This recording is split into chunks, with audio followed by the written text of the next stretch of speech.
a physical topology that doesn't frighten you. All I'm saying is that, I mean, you're going to have SharePoint 2016 as an ISO that you download, that you purchase. You might put it to a DVD if you want to, and you're going to deploy it to a server or to a virtual server, right?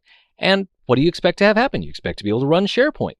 But the reality is that this is something that you'll be deploying multiple times. You're going to configure this as a farm of servers, as it's called, that all work together in order to give you the effect that you want. So we want to talk about what that looks like to deploy these different servers. And the reason why that's so important, they're going to do different things. Some are responsible for holding the back end, the content, the databases themselves. Some of our servers are responding to users, our web front ends. And then we've got various service applications that run certain things. They run search, they run performance point, they run workflows, they run translation or manage metadata services, all sorts of different things running there in the middle.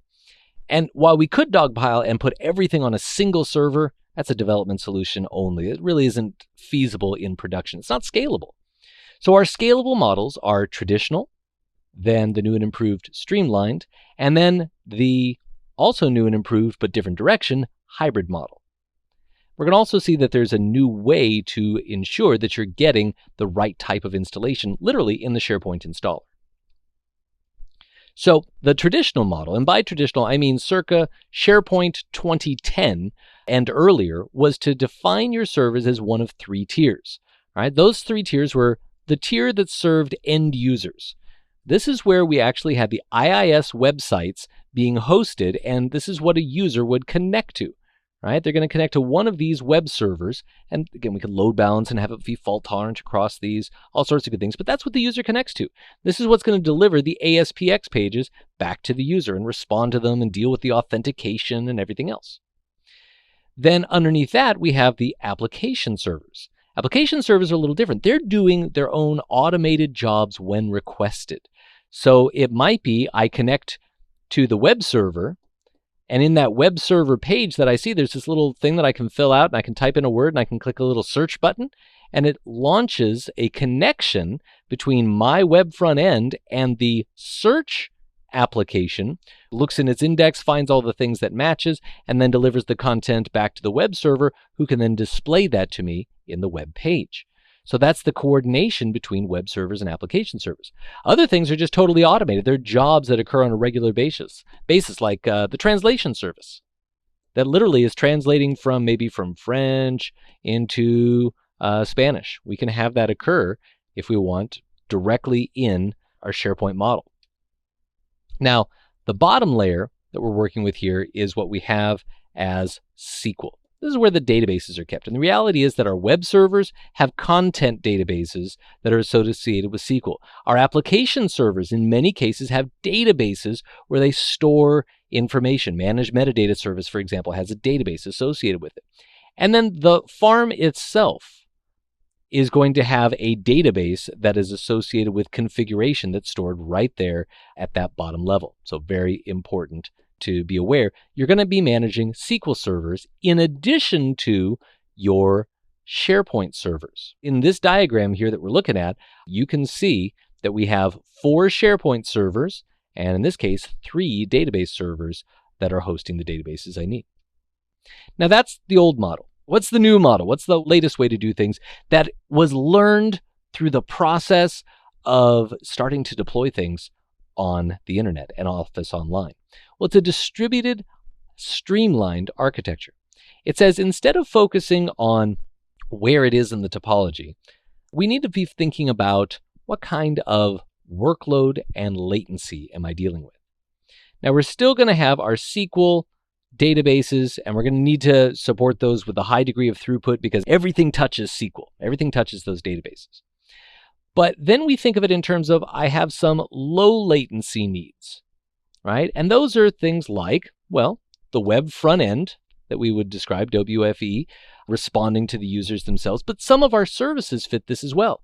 Access services, where I essentially have an online database for access. BDC, where you're connecting to line of business databases. Managed metadata. Right? These are examples of services that might be good to run on a front-end server so that you get the response time you're looking for. versus batch processing, which is all about load, being able to deal with processing a heavy load. It doesn't need to be snappy to the user, but it needs to be able to chug away and maybe do the translation that we might have from English to French overnight and be done by morning, right? So we need to make sure it can handle the workload. And by separating these out, if I have a low latency need, it's not going to be slowed down by performing a high processing workload because it's over on another server. This is why we put the SharePoint installation on another server.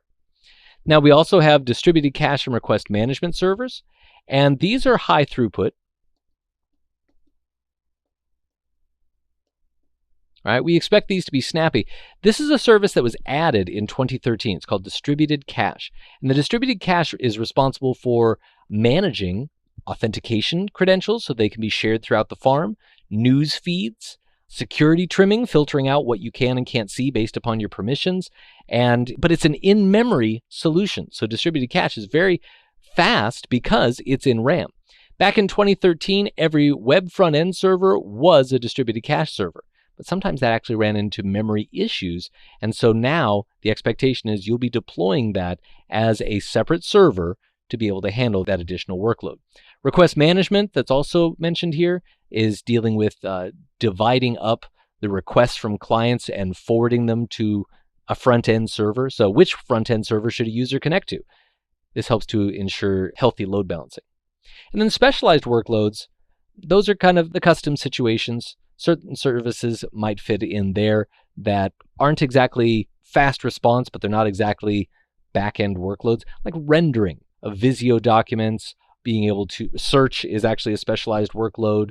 Being able to do performance point business intelligence against databases or BI Excel files, all of that would be a specialized workload. And we'd want to separate those out into separate servers so that they don't create problems with the other services that I want to provide. By doing the streamlined architecture, the things that need to work straight down to the database and back out can get in and out quickly, and they're not slowed down by everything else going on. That's why you move the workloads to other servers. Now, I also want to talk about the hybrid architecture briefly right now, and that's simply saying that you've got your on-premises standard or streamlined architecture, right? That's what you host in your environment. But you also have purchased a subscription to Office 365, and so that's its own separate environment. You can coordinate between the two. You can synchronize Active Directory accounts between those environments, and then you could have search that could pull information from one environment and bring it into another. So you could actually take the search and user profile information and be able to find a user based upon their properties or find a document, whether it's located online or located on premises. Search can encompass all of that through a hybrid solution. So you literally bind these two together and create an association so that they can work as a single unit. Now, the installer for SharePoint 2016 actually helps to ensure that you go the streamlined route, which then could be further augmented to be hybrid if you need to.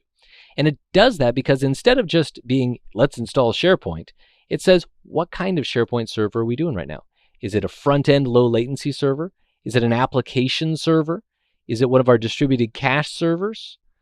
And of course, the database server isn't listed because that's a SQL install that you're going to reference separately. So web front end, application, distributed cache, search, which we said is kind of a special case scenario, or custom, which would be any other specialized workload that I was trying to keep track of.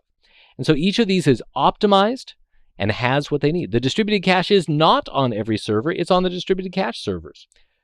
Could I manually, say, add a specific service application and put it right on a front-end server? Could I add the distributed cache back to a web front-end server? Could I run search on a web front-end server or some other application server? Yes, you can. But this is an optimization that is being done out of the box in 2016 to help you. Down at the bottom, we do have the option of throwing it all on a single server. Remember, that's a development solution only. That's for dev. And finally, I do want to mention that Central Administration is a custom website that you use to manage the rest of SharePoint, and it used to be installed on all of your web front-end servers, but now Central Administration is only installed on your first SharePoint server. So after that, you're on your own. Okay, it's got it installed.